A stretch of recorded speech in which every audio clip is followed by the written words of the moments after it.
thank you so much for joining us on our Life in Digital Can Capture series. It's really good to see you here. Yeah, good to see you. Of course, last time we were recording this, we were in lovely Miami doing our possible pictures. Miami to Cannes. Honestly, I'm loving this habit that we've got of meeting up in like luxurious places, you know? Wonder what's next. Would Bahamas? That would be nice. Do you think they do like some kind of commerce event in the Bahamas? I'd quite like that. I think we should make one. Yeah, we can make that. Yeah, well, anyway, no, it's good to have you here. So I guess it'd be great if you wouldn't mind introducing yourself and telling us a bit about SMG, of course. Yeah, of course. So my name's Sean. I head up our North America market at SMG. I've been with SMG over 14 years now, quite a while. And through that time, I've risen through the business doing lots of different roles, mainly in our UK organisation. Right.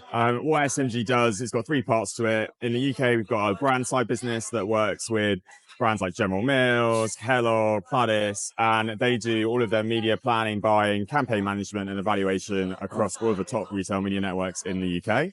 You've then got our retail media network business, which is what SMG is most known for. We basically either help a retailer start its retail media network business from scratch, or we go into a retailer and we help accelerate it. We do that with our commerce experts. There's over 500 of us now globally. And we work with retailers like Boots, owned by Walgreens in the UK, Asda, the third largest grocer, Morrison's the fifth largest grocer, Co-op, the #1 convenience store, Deliveroo, which is in the news a lot at the moment, obviously the quick commerce partner, the Very Group. Should we go through the ones you don't work with? The ones you don't work with, yeah, that's, you know, I'd like to, there are some. And then most recently in the US, WH Smith, which people will know from InMotion in the airports, and then all of those kind of convenience on the go type duty-free experiences they do as well in airports. So yeah, really pleased to work with all of them. And once we're helping accelerate their business, we do everything from the ad sales to the ad tech to the campaign management, the campaign delivery, and then of course that all important measurement to prove that it's working.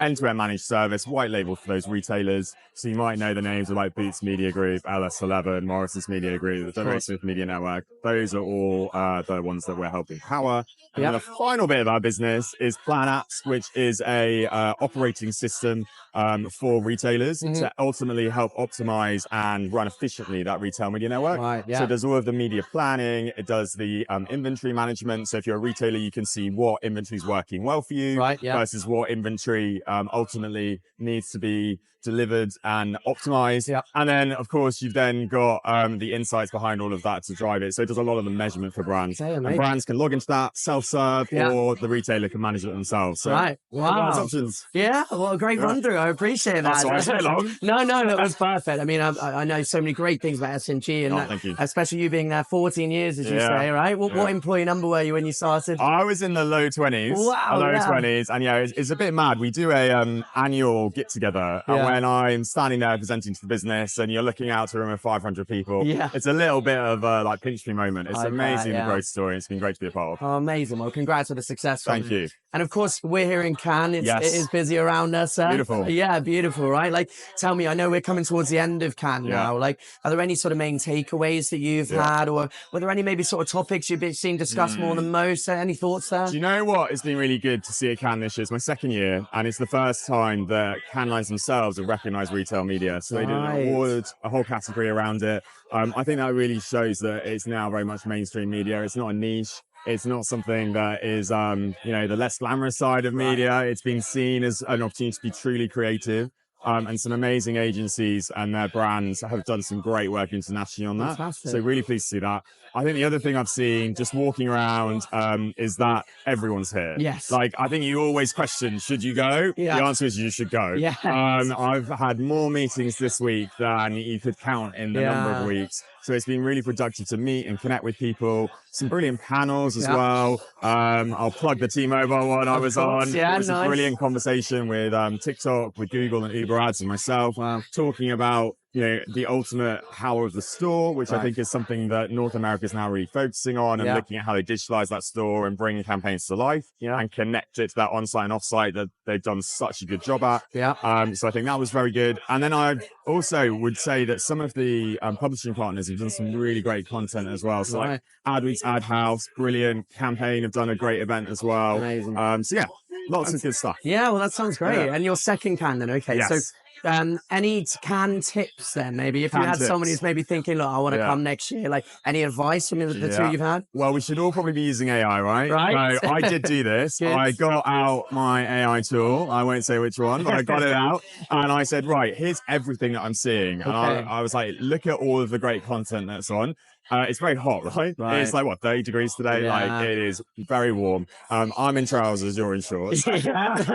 But you definitely do sweat a lot, right? It's hot. Don't mind sharing that. And so you've got to optimize your walking route. You have to do that. So I plugged it all in and said, right, can you tell me all the retail and commerce media events? Can you also then plug in the retail partners I wanted to see? Can you give me a day-by-day schedule? Can you plan that out? And of course, I need to do a little bit of tweaking, had to give it the right prompts. I then asked it aircon. No way. Which venues have aircon? It got a little bit lost there. It wasn't quite correct, I've noticed. But it really helped me minimize the walking and the buckets of sweat. That's so fantastic. Yeah, of course. And there's plenty of that, unfortunately, around, right? But no, that's so smart. And I've heard of a couple of people that have done that. It's made me kick myself. I'm like, shit, I should do that, right? But next year. Next year, you'll be on it.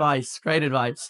Well, maybe it'll be good. Would you mind telling us maybe one thing in your industry at the moment or one thing that SMG are doing that might be worth sharing with our audience? I mean, we mentioned AI a minute ago. I think it is going to revolutionize the shopping experience, right? If we think about Gen Z and how they're shopping now, it is really completely blending that physical and digital world. The way that they're shopping is so integrated with their phone. But I think people who say, oh, well, the store's dead then, that's not right. No. They are still going to the store. They still want to touch product. They still want to experience product, but they then want to share it. They instantly want to tell their friends about it. So stores need to become much more connected to blend that physical and digital world. And I think we're starting to see that in media networks where they're thinking about how do they digitalize that store and really bring in that social conversation. It allows for some incredible creativity as well.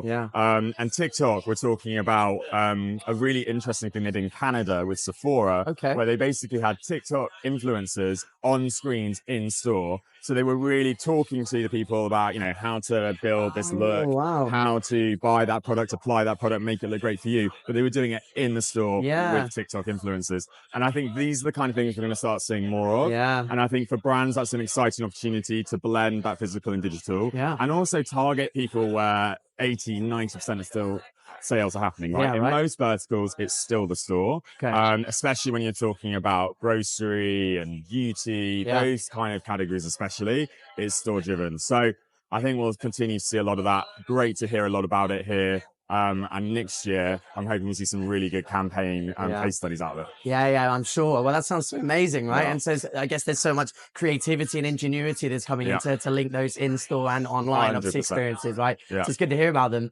And I guess maybe that kind of takes us on to what we get to finish up on really is what's next really here. Like, you know, if we're talking in 12 months time, what do you think we'll be talking about more? I think we're going to see some agent-to-agent shopping happen. And I think if you are in media, there's a few companies that are probably looking at that going, that's going to challenge our business model and what they do today. And so I think there'll be a lot of C-suite execs sitting around board tables over the coming months thinking about how do we really adapt our model to work for agent-to-agent shopping? How do you disrupt that journey when ultimately we're all going to be giving prompts, very quickly finding what we need, and probably not considering a wider opportunity of products or brands that we'd want to, you know, think about.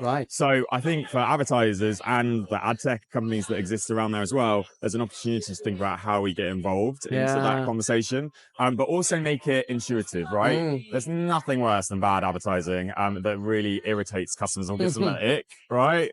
So we need to make sure that we're not giving people the ick. And we need to make sure it's natural, it flows, it looks right, it's creative, and it really connects to what's going on at other points in social and connected TV, in the physical stores as well. It's got to be omni-channel and blend. Absolutely, you're right. And it's so interesting. I think I've seen videos of, bots having conversations with bots to like book tables, right, or something. The next level will be shopping experiences, I'm sure. It's definitely going that way. And we've got to embrace it. I think people who are fearing it or trying to hold off or even not using it, my biggest encouragement would be just have a play with it.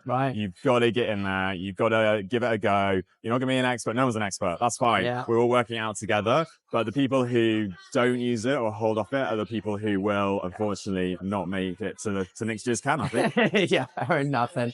Well, Sean, thank you so much. It's been so good to see you again. We'll see you at the next exotic place. Bahamas. In Bahamas, we've got it on. Bahamas Retail Media. Watch this space. Can't wait. All right, but have a great rest of your time in Cannes. Cheers.